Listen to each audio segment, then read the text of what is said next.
Good morning and welcome to the Host Hotels and Resorts Second Quarter 2025 Earnings Conference Call.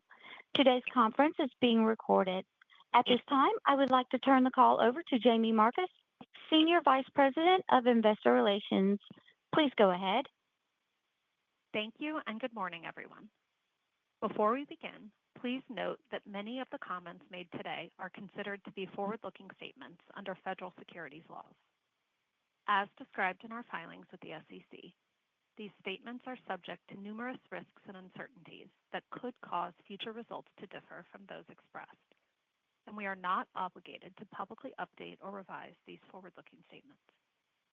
In addition, on today's call, we will discuss certain non-GAAP financial information such as FFO, adjusted EBITDAre, and comparable hotel-level results. You can find this information together with reconciliations to the most directly comparable GAAP information in yesterday's earnings press release, in our 8-K filed with the SEC, and in the supplemental financial information on our website at hosthotels.com. With me on today's call are Jim Risoleo, President and Chief Executive Officer, and Sourav Ghosh, Executive Vice President and Chief Financial Officer. With that, I would like to turn the call over to Jim. Thank you, Jamie, and thanks to everyone for joining us this morning. We are proud to have achieved another strong quarter of operating and financial results, leading to outperformance in the first half of 2025. In the second quarter, we delivered adjusted EBITDAre of $496 million, an increase of 3.1% over last year, and adjusted FFO per share of $0.58, an increase of 1.8% over last year. Second quarter adjusted EBITDAre and adjusted FFO per share benefited from $9 million of business interruption proceeds related to Hurricanes Helene and Milton, while the second quarter of 2024 benefited from $30 million of business interruption proceeds related to Hurricane Ian and the Maui wildfires. Comparable hotel total RevPAR improved 4.2% compared to the second quarter of 2024, and comparable hotel RevPAR improved 3%, driven by stronger transient demand, higher ADR, and more ancillary spend.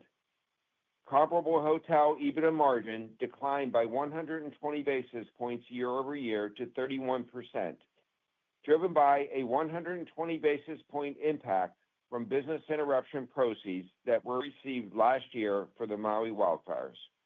The operational results discussed today refer to our 78 hotel comparable portfolio in 2025, which excludes the Alila Ventana Big Sur, the Don Cesar, and the Westin Cincinnati, which we sold in June.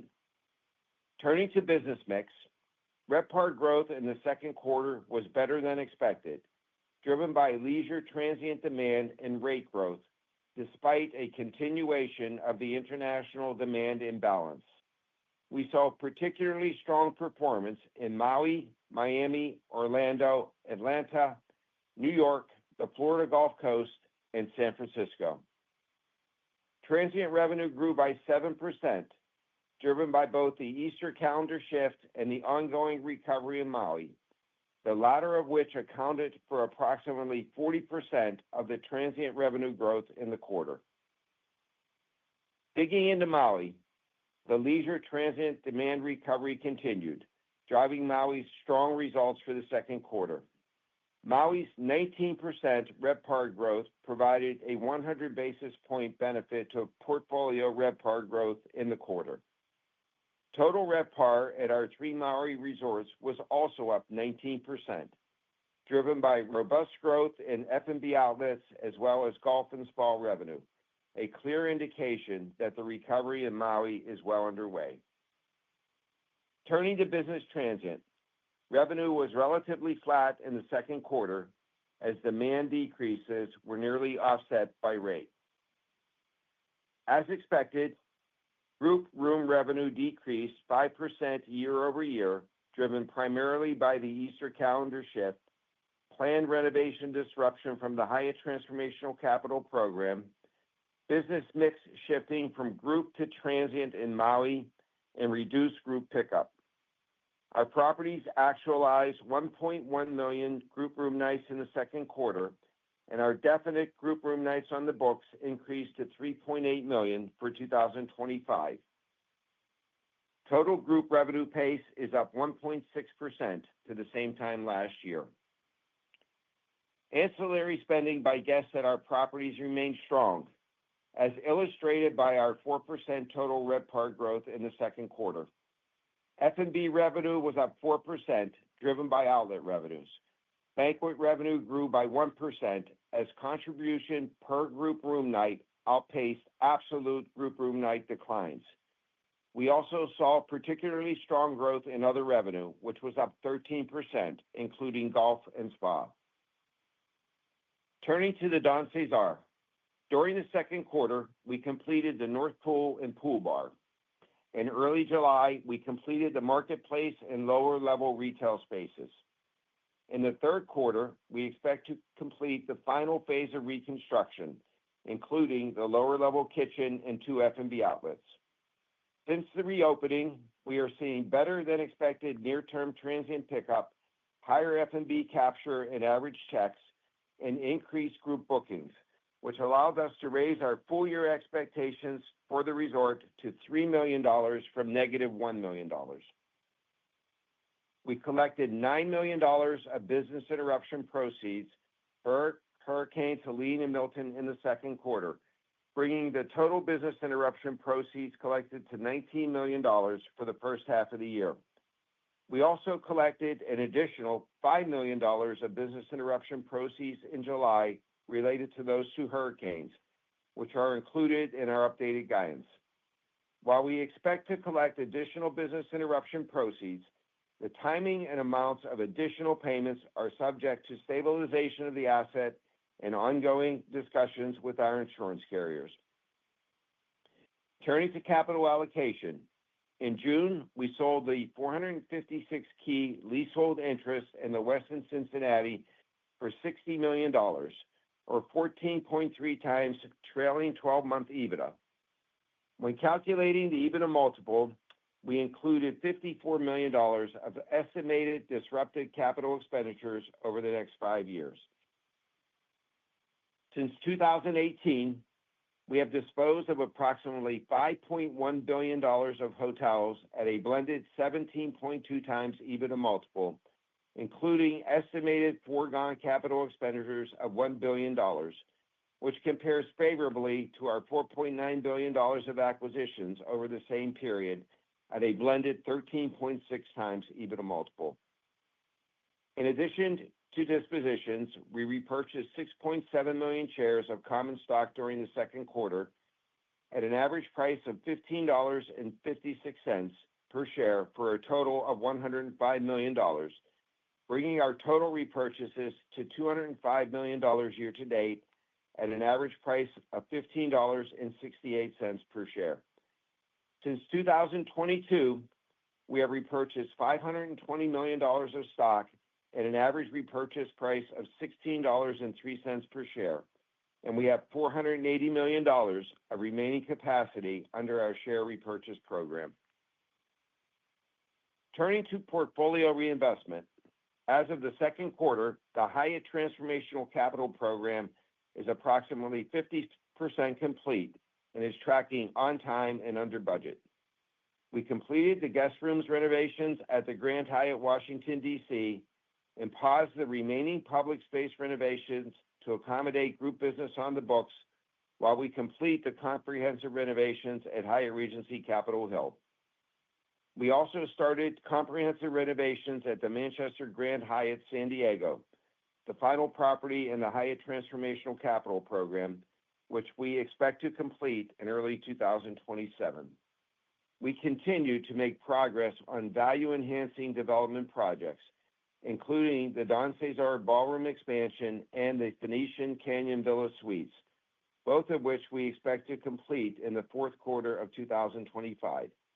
We also made progress on the condo development at the Four Seasons Resort Orlando at Walt Disney World Resort. we expect to complete the mid-rise condominium building and begin closing on sales in the fourth quarter of this year. We now have deposits and purchase agreements for 20 of the 40 units, including 8 of the 9 villas. In 2025, our capital expenditure guidance range is $590 to $660 million, which includes between $70 and $80 million for property damage reconstruction, the majority of which we expect to be covered by insurance. Our CapEx guidance also reflects approximately $270 to $305 million of investment for redevelopment, repositioning, and ROI projects.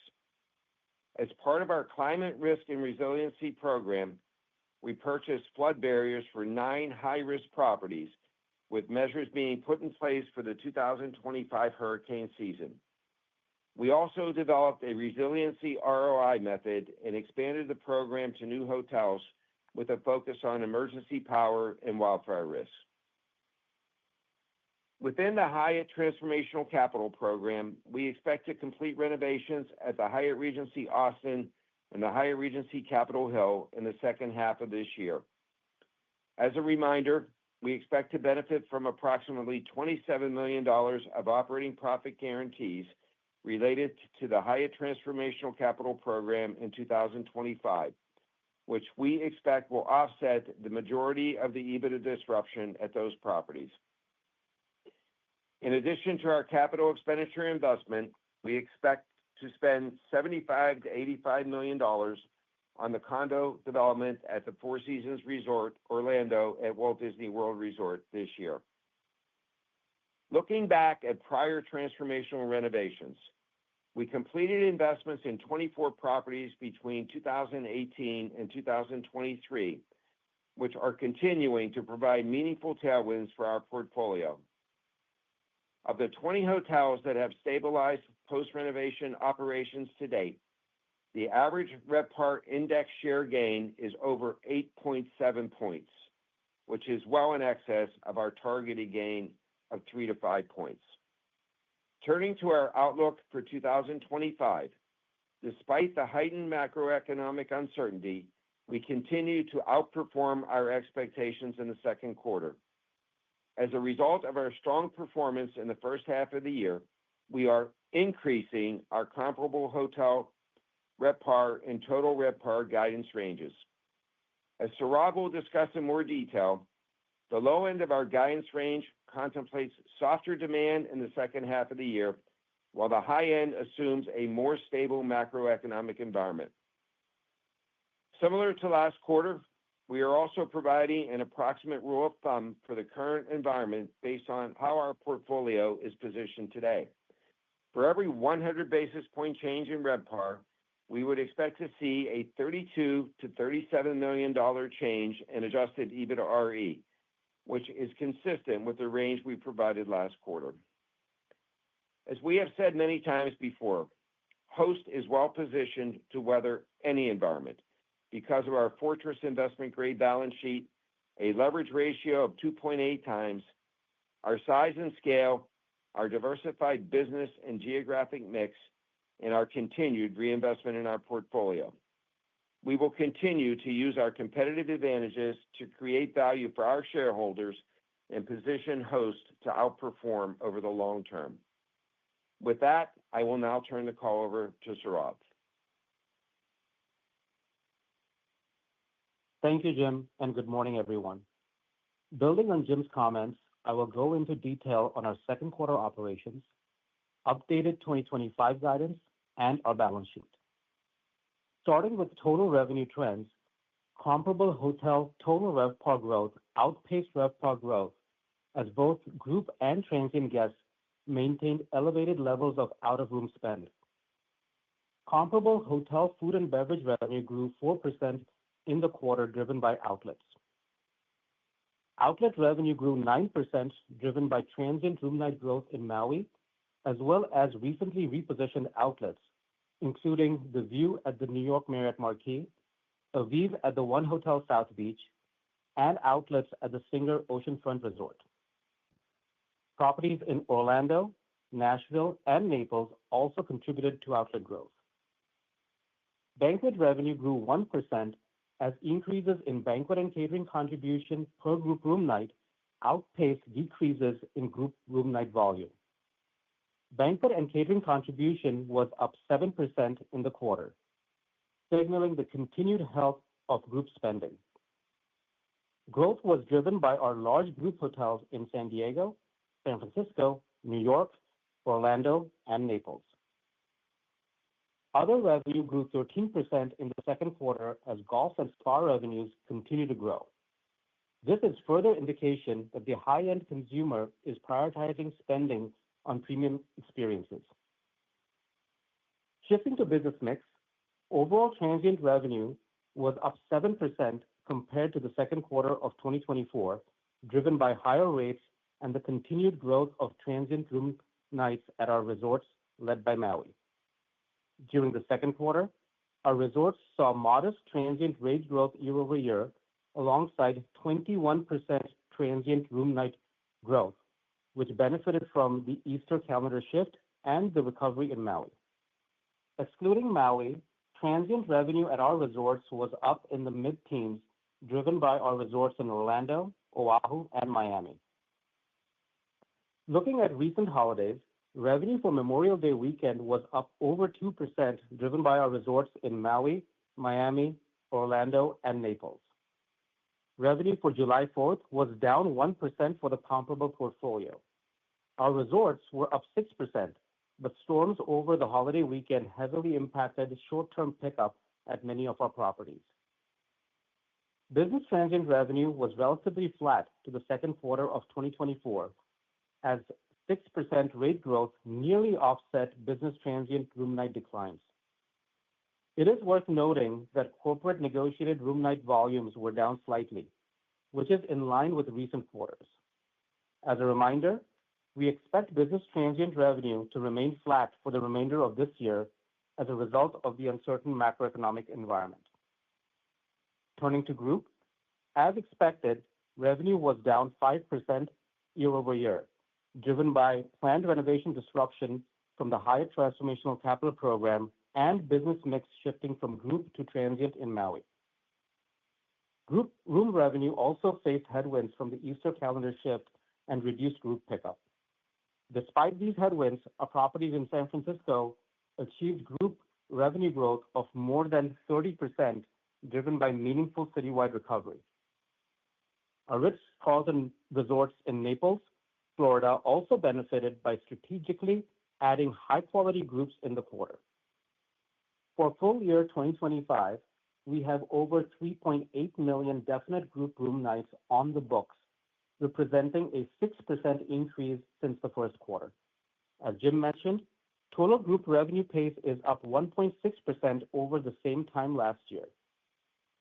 As we discussed last quarter, we have seen softer short-term group pickup, particularly for the third quarter, due to macroeconomic uncertainty. That said, rate continued to grow across the portfolio for bookings made in the second quarter for the rest of 2025. We also continue to see double-digit citywide booking pace in many of our key markets, including San Francisco, San Antonio, and New Orleans.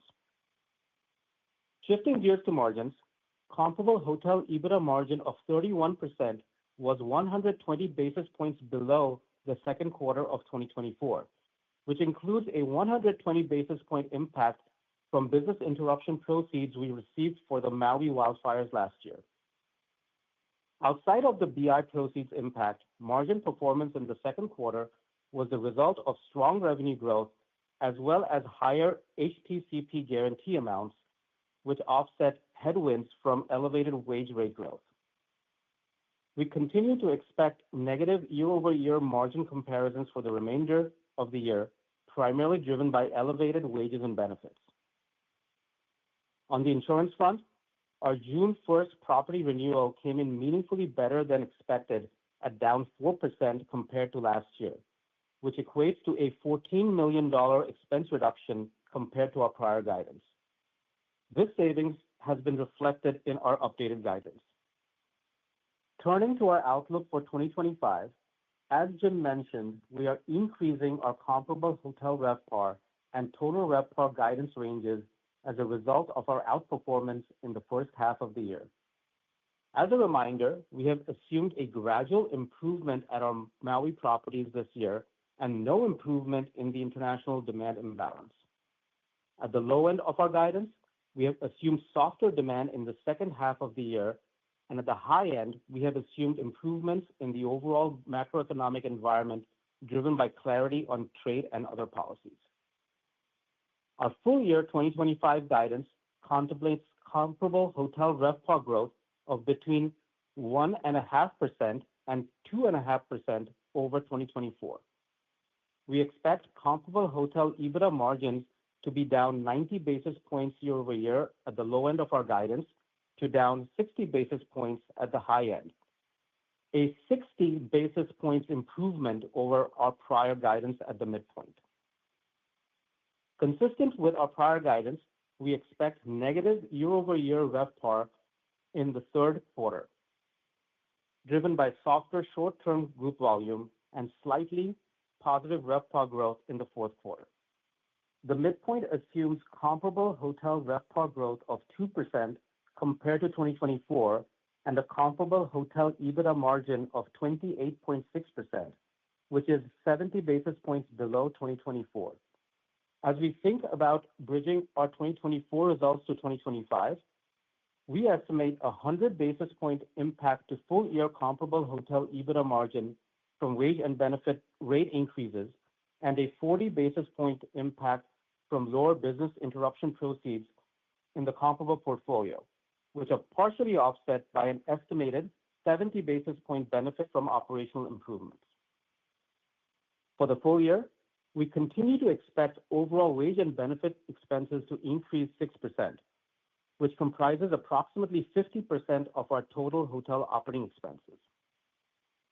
Our 2025 full year adjusted EBITDAre midpoint is $1,705 million. This represents a $60 million or 3.6% improvement over our prior guidance midpoint, driven by outperformance in the first half of the year. This includes $19 million of business interruption proceeds that were received in the first half of the year for Hurricanes Helene and Milton, and an additional $5 million of business interruption proceeds that were received in July. Our 2025 full year adjusted EBITDAre midpoint also includes $25 million of estimated EBITDA from the Four Seasons condo development, which we expect to recognize concurrent with condo sale closings in fourth quarter. Lastly, our midpoint includes an estimated $3 million contribution at the Don Cesar, an improvement of $4 million since the last quarter, and an estimated $13 million contribution from the operations at Alila Ventana Big Sur, both of which are excluded from our comparable hotel set in 2025. Turning to our strong balance sheet and liquidity position, in May, we redeemed the $500 million Series E notes, which matured in June, with proceeds from the recent $500 million 5.7% Series M notes issuance. Our weighted average maturity is now 5.4 years at a weighted average interest rate of 4.9%. We currently have $2.3 billion in total available liquidity, which includes $279 million of FF&E reserves and $1.5 billion available under the revolver portion of the credit facility. Our quarter-end leverage ratio was 2.8 times. In July, we paid a quarterly cash dividend of 20 cents per share. As always, future dividends are subject to approval by the company's board of directors. We will continue to be strategic in managing our balance sheet and liquidity position as we move through the rest of the year. Wrapping up, we believe our strong investment-grade balance sheet, as well as our size, scale, and diversification, uniquely position Host to execute in the current environment while capitalizing on opportunities for growth in the future. With that, we would be happy to take your questions. To ensure we have time to address as many questions as possible, please limit yourself to one question. As a reminder, to ask a question, press star one on your telephone keypad. Your first question comes from the line of Duane Pfennigwerth with Evercore ISI. Please go ahead.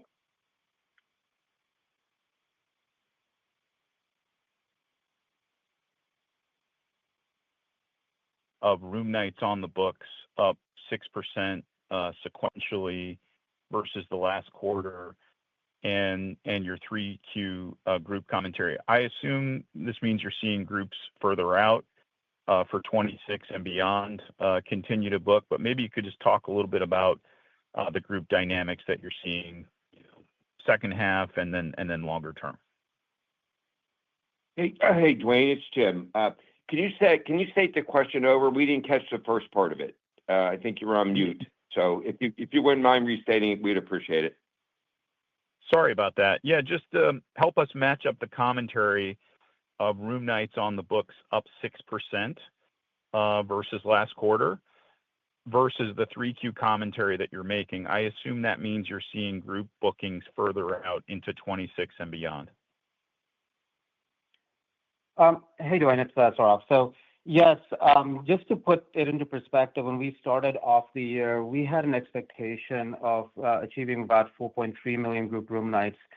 And you may recall last quarter, we took our forecast for overall group room nights down by about 100,000 group room nights. So we were at about 4.2. Based on what we are seeing in terms of softening sort of short-term group pickup, we looked at the second half, particularly the third quarter, and took out about another 75 to 77,000 group room nights. So we are 3.8 million group room nights, which we have on the books, and now our expectation for the full year is approximately 4.1 million group room nights. That said, when you look out into the future, as you were saying, our 26 to 28, we had messaged last time that group pace was in the higher single digits. That actually improved slightly from the last quarter. So yes, we see groups continuing to book out into the future. It's more the short-term pickup, particularly in the third quarter, that we have taken some risk off the table. Just to put some numbers around sort of what we picked up in the second quarter for the remainder of the year, we picked up 215,000 group room nights for the remainder of the year. And about 20%, call it, was for Q2, and 80% of that was for the rest of the year. And if you look at compared to 2024, that was about 311,000 group room nights. So definitely somewhat softening in terms of the third quarter. But as we look out, particularly into the future, it's strong. And the only other thing I'd add is the group rate that we booked into the second half is extremely strong as well. So that continues to really show up. Thank you. Your next question comes from the line of Chris Woronka with Deutsche Bank. Please go ahead. Hey, good morning, guys. Thanks for taking the question. Jim or Saurabh, I was hoping you could dive in a little bit further on Hawaii. And I think more widely we've been getting messages through the various news sources about what's going on there. Can you maybe shed a little bit light on what you're seeing within your portfolio and how confident you feel about that for the back half of the year and maybe any early thoughts on 26? Thanks. Yeah, Chris, I'll start, and Saurabh can feel free to jump in if he has additional color he wants to add. But we are of the opinion that Maui's recovery is firmly underway. We had 19% RevPAR growth in the quarter for our Maui resorts. That was matched by 19% out-of-room spend as well, really driven by outlet growth. The recovery is being fueled by leisure transient, and it's a somewhat of a new phenomenon for Maui because the booking window is very short term. We had said that we anticipated Maui to contribute $100 million of EBITDA this year for the portfolio. We are now assuming that the Maui resorts will contribute $110 million. So we're seeing, very positive momentum. There's no question about it going forward. I think this is fueled in large part by a marketing campaign that a group of hotel owners banded together to undertake, marketing individual properties, combined with the state of Hawaii, led by the governor, who endorsed and sponsored I think about a $6.3 million marketing campaign as well. So when people see what is happening on the island, and you were there in February, you know that it's open for business, and Wailea is a great place to be. The West Side, where the Hyatt Regency is a great place to visit as well. It's I think probably the best group hotel on the island, and that's what we have to see happen to really get back to where we were pre-fire levels. We have to start seeing the incentive groups come back to Hawaii, and we're getting good traction with meeting planners. They're taking trips called FAM trips, FAM, familiarization trips, so they can just go see what is happening on the island. There's a long lead time for incentive group bookings to occur. It's at least 6 months, and it can be a year or longer in some instances. So we expect to see the group pace pick up as we get into 2026 and 27 and beyond.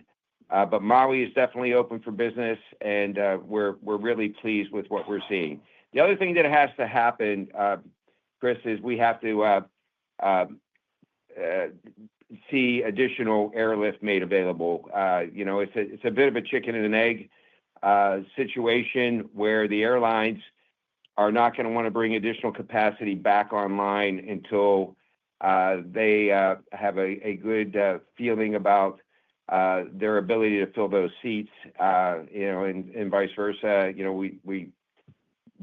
We don't want our customers to want to come to Hawaii and not be able to find a seat on an airplane. So compared to where we were pre-wildfire in terms of airline capacity in Maui, we're down about 20%. So we're hopeful that that's going to change over time. The recovery is well underway. In addition to the outlet revenue, we saw a meaningful pickup in spa revenue and golf revenue as well. So people are definitely coming and they're spending. Okay. Thanks, Jim. Your next question comes from the line of David Katz with Jefferies. Please go ahead.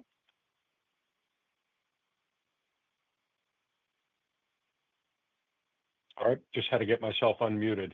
Thanks for taking my question. I wanted to ask about more about Hawaii, and in particular, as you know, Jim, the Turtle Bay sort of caught my fancy. Can you just give us an update on how you're doing with that? What's been sort of the best surprise? Maybe if there's any negative surprises, with it.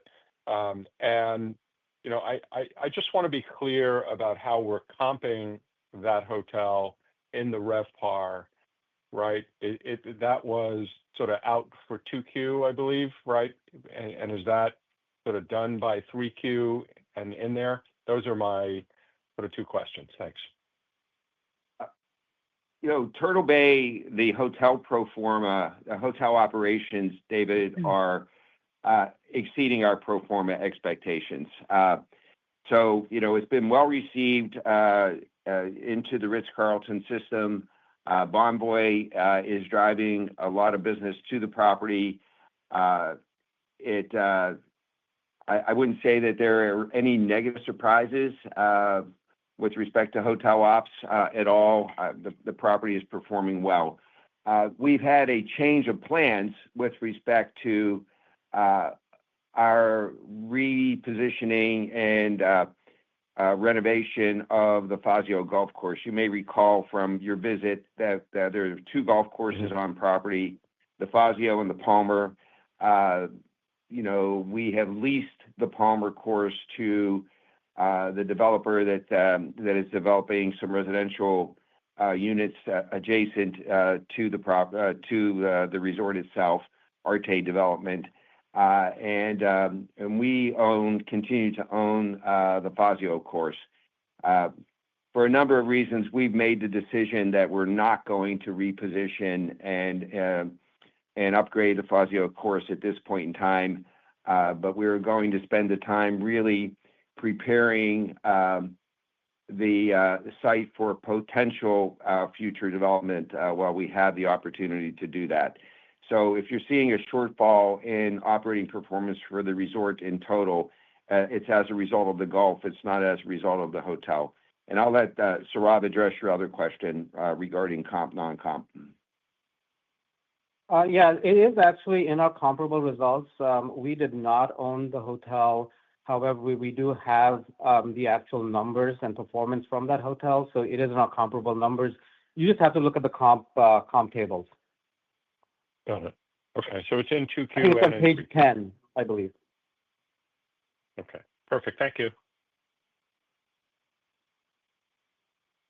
Your next question comes from Smitty Rose with Citigroup. Please go ahead.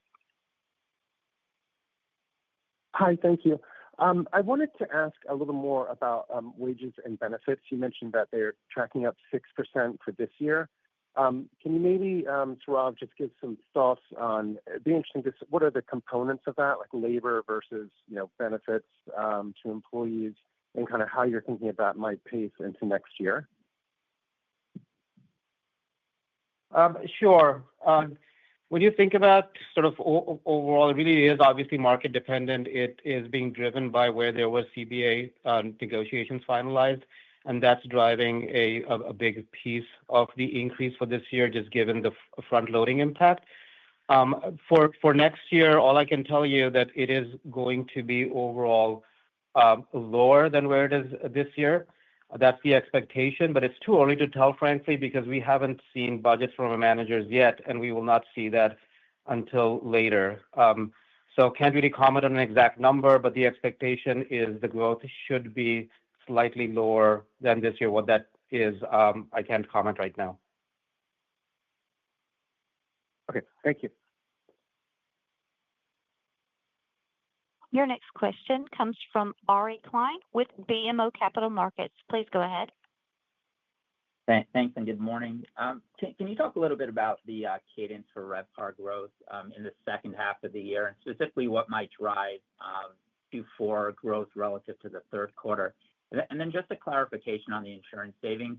Is the $14 million an annualized number or just what you expect to save this year? Thanks. Hey, Ari, the $14 million is just what we expect to save for this year. So that's what we have effectively. You would take out, reduce from our prior guidance of which we had at $1.645 billion. It's a savings of $14 million from that number. So just this year. And to your first question in terms of why we have confidence in the fourth quarter growth and what's driving that. Right at the beginning of the year, we had pretty solid pace for the fourth quarter. A couple of things happening in the third and fourth quarter that you have to remember. One is Rosh Hashanah was in October of last year. That's falling in September. So that's helping the fourth quarter, and it's detrimental to the third quarter. Second, our big Hyatt, our Grand Hyatt Manchester and San Diego is under renovation. That's impacting group pace as well. The other big thing for the fourth quarter that's helping, you might recall that when there was elections, a week before and a week after elections, nobody was really booking. So that's actually uplifting your Q4 pace numbers as well. So the expectation of fourth quarter is better as a result of that. So those are sort of the three components. Thanks. Your next question comes from the line of Robin Farley with UBS. Please go ahead. Great, thanks. Can you talk a little bit about the transaction environment? Just, you sold an asset, just sort of broadly what the environment's like for that, and also any opportunities to buy. And then I do have one quick follow-up. Thanks. Sure, Robin. Let me start by saying that the debt capital markets are wide open. CMBS market is wide open. It's very active at this point in time. We've seen a notable pickup in transaction activity over the last 90 days or so. It's certainly not, I wouldn't characterize it as robust. It's certainly not at the levels that it has been in the past. There is still a fairly significant bid-ask spread between buyers and sellers. However, in certain instances, we have seen that bid-ask spread narrow and transactions get done. So we'll see what happens as we get a bit more certainty on the macro picture over the remainder of this year and into 2026. I think that it's still somewhat difficult to underwrite a potential acquisition aggressively given the macro uncertainty right now, and that may be holding some people back at this point in time. But our belief is that a number of assets have not been invested in since COVID days. So we're talking 5 years now, and the properties are in dire need of capital, of CapEx, and something is going to have to happen with those assets going forward. So, I mean, we were in the really fortunate position, as you know, that we had the balance sheet that allowed us to invest in our assets. And over the last 6 years, we have invested $1.7 billion in ROI CapEx in our properties, completed 24 transformational renovations. Of those 24 properties, 20 have stabilized operations, and we picked up close to 9 points in yield index. And that's one of the reasons why we continue to outperform. It's really our capital allocation decisions that have been made from 2017 forward. So, to answer the second part of your question, are we interested in buying hotels?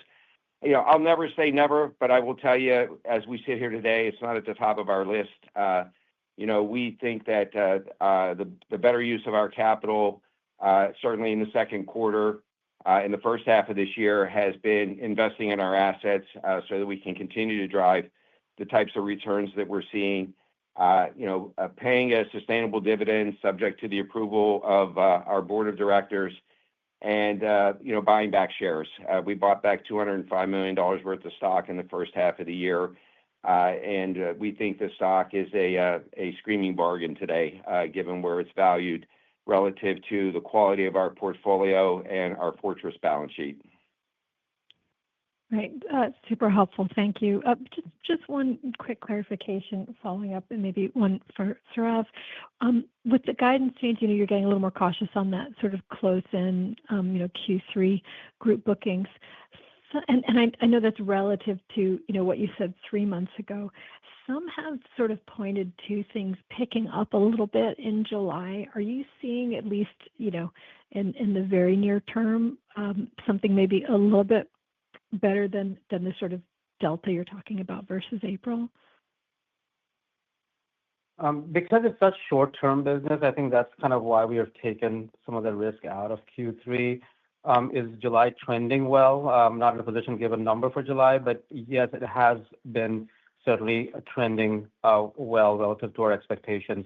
So could it get better? There is certainly a possibility, but it's really tough because these groups are sometimes really booking 1 week out or even a couple of days out. So you want to make sure we are appropriately cautious as we were doing our forecast.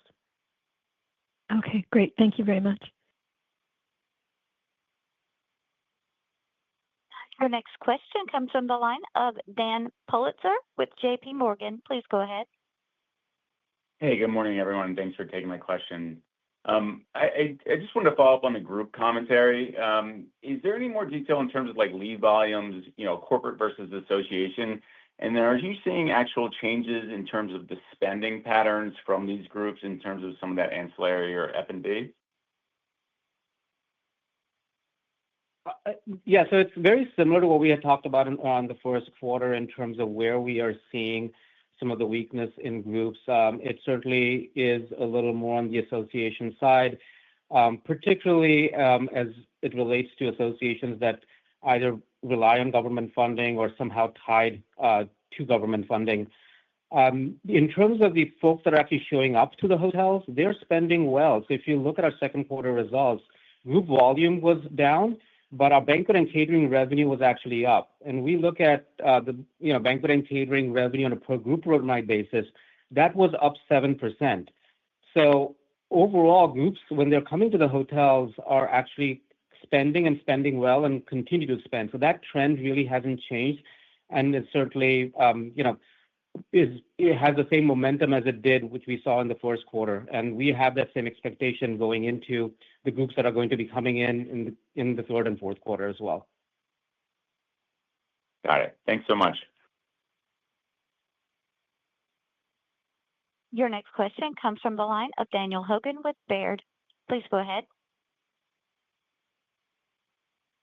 Hi, morning. Just quickly on the Cincinnati sale, looking at the rest of the portfolio, how many more assets are in need of that amount of CapEx or would be potential non-core sale candidates? And how are both you and potential buyers thinking about that amount of CapEx needs differently? And is that able to then get a deal across the line? The Cincinnati, I would say, probably ranked at the bottom of our portfolio, Dan. From a CapEx perspective, it's in a tough market, a very low RevPAR asset. It's subject to a ground lease. What we sold was a leasehold interest, and we really hadn't invested in that property since 2009. So, I don't know of any other hotel in our portfolio that is in that dire need of CapEx. So we like what we own. Obviously, if you look at the makeup of our portfolio, our top 40 assets account for over 80% of our EBITDA. We have 78 comparable hotels plus the Alida Ventana and the Dawn in non-comp. But that should give you a sense of the magnitude of EBITDA that something like a Westin Cincinnati contributes to the overall earnings of Host. All right. Thank you. Our next question comes from the line of Chris Darling with Green Street. Please go ahead. Hi, thanks for taking the question. Jim, can you comment on the relative strength across sort of the high-end luxury hotel segment relative to what's really been a more sluggish demand backdrop for seemingly most of the rest of the industry? To be candid with you, I'm kind of surprised the dynamic has lasted as long as it has, and I wonder what your perspective is on whether it persists, and also how your perspective may or may not inform your portfolio positioning going forward. Chris, we began the journey to reposition this portfolio in 2017-18. We sold, and our performance today has to do as much with what we sold as with what we bought. So, we disposed of $5.1 billion assets with a purchase price roughly of $5.1 billion that needed significant CapEx of roughly $1 billion at a 17.2 times EBITDA multiple. And over the same time frame, we acquired $4.9 billion of assets at 13.6 times EBITDA.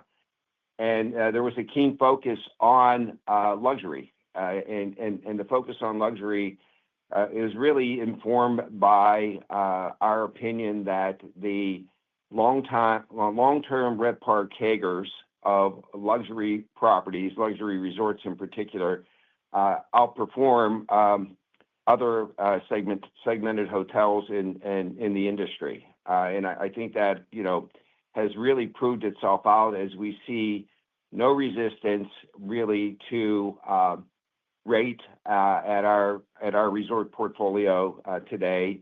And we see a continued increase in out-of-room spend by customers on a per occupied room basis.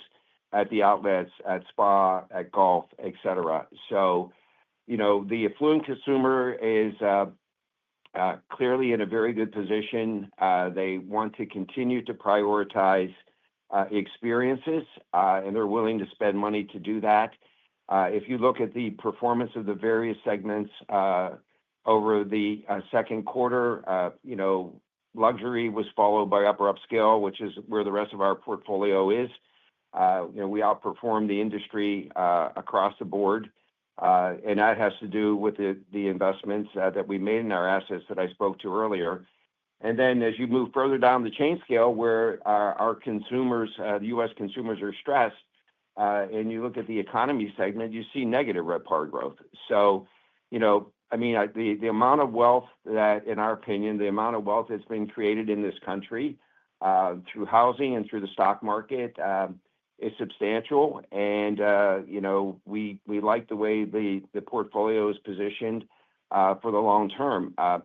Obviously, if something were to go awry and people didn't feel as good about their balance sheets going forward, that would impact the business. But we're certainly not seeing that at this point in time. All right, helpful commentary. Thank you. Your next question comes from the line of Gregory Miller with Truist Securities. Please go ahead. Thank you very much, and good morning. Could you provide some detail on how summer leisure demand from international inbound is performing relative to your expectations a few months ago? Are there certain markets or property types performing better or worse? Thanks. Sure. So when you look at what happened with international outbound and inbound in first quarter, we had talked about I would say, hope that would somewhat moderate and it would effectively be a wash. We were expecting lower inbound travel, but we were also expecting lower outbound travel. In a way, that's kind of what happened, not to a very large degree, but net, it was effectively a wash. If you may recall that in the fourth quarter, when it peaked in 2024, outbound relative to 2019 was at 125%, and inbound was at 94%. That progressed in Q1 2025. Outbound became 124%, so came down a little bit. In Q2, it went down to 122%, and actually in June, it came down a little bit further to 120%. In the same token, your inbound also reduced. So while outbound did go down, the inbound cadence was Q4 of 24, it was 94%, and this is all relative to 19 levels. Q1 25, 89, and then Q2, 86. So when you think about the actual change in inbound, also change in outbound, it net sort of washed out. So overall, as we look at international demand, I mean, at least specifically for our portfolio, it has been relatively strong overall. I mean, there's certain markets certainly driving that. I mean, New York's driving that. While Seattle did see Canadian visitors significantly decline, our Westin overall actually did well. A lot of these markets where we've seen declining Canadian travels, it has been made up by other European markets. So thus far, it hasn't had a meaningful impact one way or the other, and kind of what we expected, no real change in the international inbound outbound imbalance. That's sort of coming to fruition thus far. Thanks for the helpful Greg, answers, Rob. Yeah, sure, Jim. Greg, just a data point on New York. I mean, the portfolio is positioned where over 90% of our revenues come from domestic U.S. travel. So there is a roughly 8.5-9% that does come from international visitors to the U.S. But I just want to follow up on what Sourav said. He referenced New York as one of those markets. Just for point of reference, so you have a sense of how our assets are performing. The New York Marriott Marquis underwent a transformational renovation beginning in 2019. So as base year 2018, using 2018 as a base year, this year our RevPAR is going to be up 16%. Our EBITDA at the Marriott Marquis is going to be up 46% over 2019. So 2018, I'm sorry, we did $66 million in EBITDA in 2018. We're on budget to do $96 million this year, and that's on top of a 16% RevPAR increase. So, the health of our New York assets is very good and very strong. Thank you, Jim. Appreciate it. Our final question comes from the line of Jack Armstrong with Wells Fargo. Please go ahead. Hey, good morning. Thanks for taking the question. So just returning to Maui again here briefly, we've heard from you and some of your peers that some of the strength you've been having there is related to promotional activity. And obviously, you've seen an uptick in transient demand. What's the plan for rolling off that promotional activity and kind of replacing that demand with group? Is that a late 25 event or 2026? And is there a chance you kind of get a stuck in between those two? Yeah, just to be clear, it's not like a group is not being pushed at these properties. So as Jim mentioned earlier, we are engaging with meeting planners. We are having fam trips. So that is progressing. And what's important to note, we are very encouraged by how 2026 is pacing. And at some point, we'll provide very specific numbers on Maui group pace for 2026. But overall, when you look at sort of Maui, and this is Wailea as well as the Hyatt Regency Kaanapali, they're effectively pacing very, very close at this point to where they were not only pre-fire, but pre-pandemic levels. So we are very encouraged by that. Remember, the lead times with these incentive groups is 9 to 12 months. So while it is going to take some time to pick up, we fully expect to have a much better group year in 2026. And just to put into perspective, so you have what the peak was for Maui. Like in 2019, we did about 100,000 group room nights or so in Maui. And this year, our expectation is call it around 81,000, and we certainly expect to improve on that into next year. Great. Thank you.